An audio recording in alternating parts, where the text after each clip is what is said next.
नमस्कार दोस्तों, स्वागत है आप सबका मेरे चैनल किस्सा कहानी विद SRT पर। जैसा कि आप सब जानते हैं, फिलहाल जो मैं किताब पढ़ रही हूँ उसका नाम है इनसाइड द हिंदू मॉल और आज मैं उसका पढ़ने वाली हूँ 13th चैप्टर, मैं बिना धोती और चोटी के भी हिंदू हूँ। तो उसको पढ़ूं उससे पहले एक गुजारिश है आपसे, अगर आपने अभी तक मेरे चैनल को सब्सक्राइब नहीं किया है तो प्लीज़ कर लीजिए और बेल के आइकन को प्रेस कर दीजिएगा। इससे क्या होगा कि आपको आगे आने वाली स्टोरीज़ की नोटिफिकेशंस आसानी से मिलती रहेंगी और आप इन कहानियों को बड़े प्यार से, बड़ी आसानी से सुन पाएंगे। तो चलिए शुरू करती हूँ 13th चैप्टर, मैं बिना धोती और चोटी के भी हिंदू हूँ। भाई, आज सोशल मीडिया पर सचिन तेंदुलकर को ट्रोल करना है हमें। क्यों? क्या किया उन्होंने?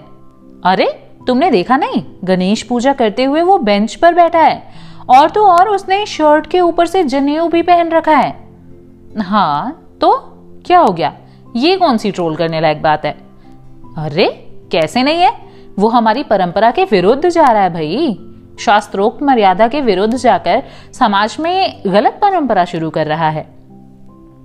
मैंने कहा, तो क्या अपना हिंदू धर्म किसी खास परंपरा या किसी बाह्य आवरण पर अवलंबित है, ऐसा मानते हो तुम? बिल्कुल, हम शास्त्रोक्त मर्यादा के विरुद्ध की चीजों को कैसे स्वीकार कर सकते हैं?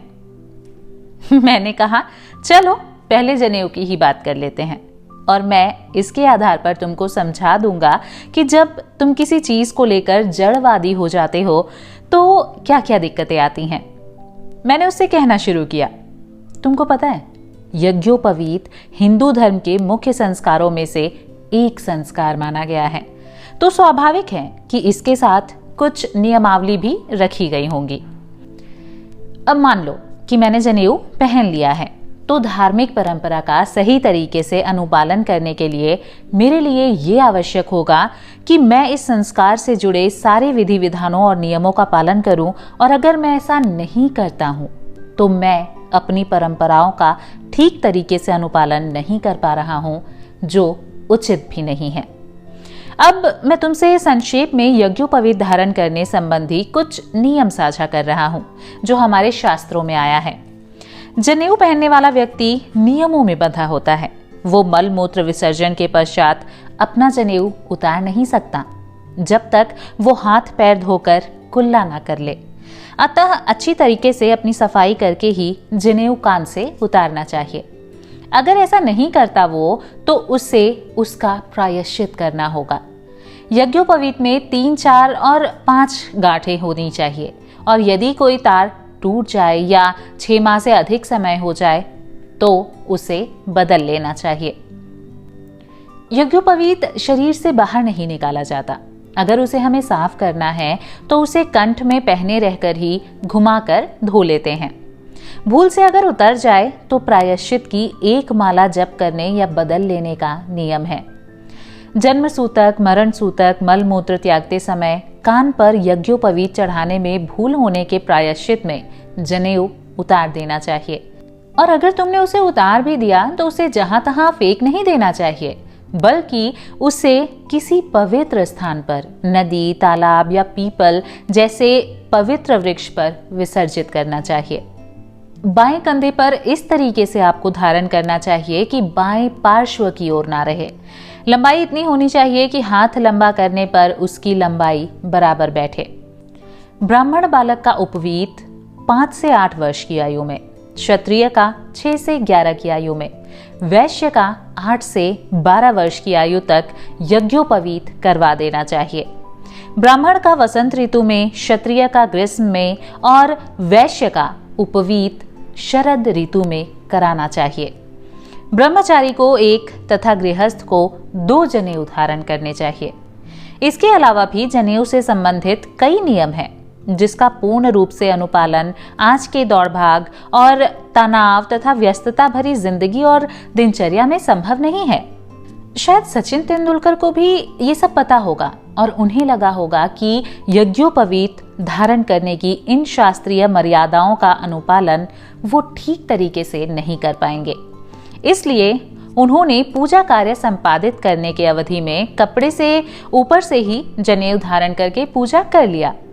इसलिए मेरी समझ में सचिन तो हिंदू धर्म के संस्कारों और विधि विधानों का सच्चे आदर करने वाले सिद्ध होते हैं। ना कि उसका अपमान करने वाले। बाकी जहाँ तक इस बात पर लोगों का विरोध करने और उन्हें ट्रोल करने का अगर प्रश्न है, तो ट्रोल करने वाले तो किसी को कपड़े के अंदर जनेऊ पहने होने के बावजूद भी ट्रोल करने का अवसर ढूंढ ही लेंगे, क्योंकि यज्ञोपवीत को लेकर जितनी भी नियमावलियां हैं उसमें से कोई ना कोई तो अवश्य ही छूट जाएंगी। मेरे भाई, हिंदू धर्म की सबसे बड़ी विशेषता इसकी सहजता ही है।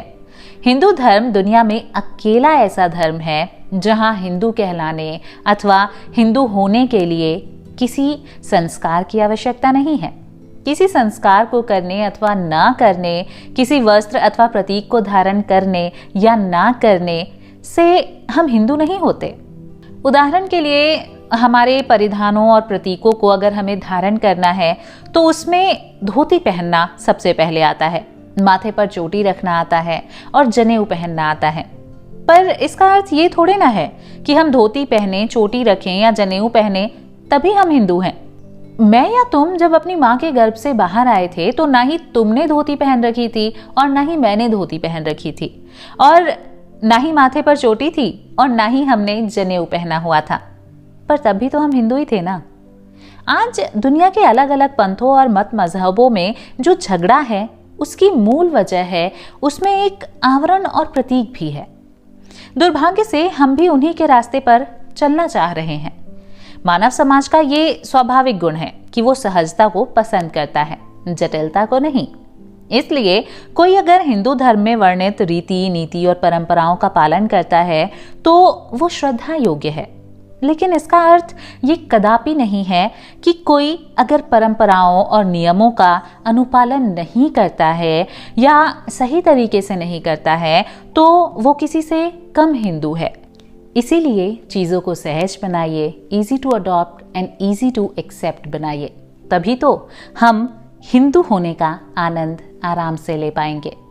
तो ये कहानी यहीं खत्म होती है। फिर से हाजिर होंगी अगली कहानी लेकर। फिलहाल के लिए मुझे दीजिए इजाजत। नमस्कार।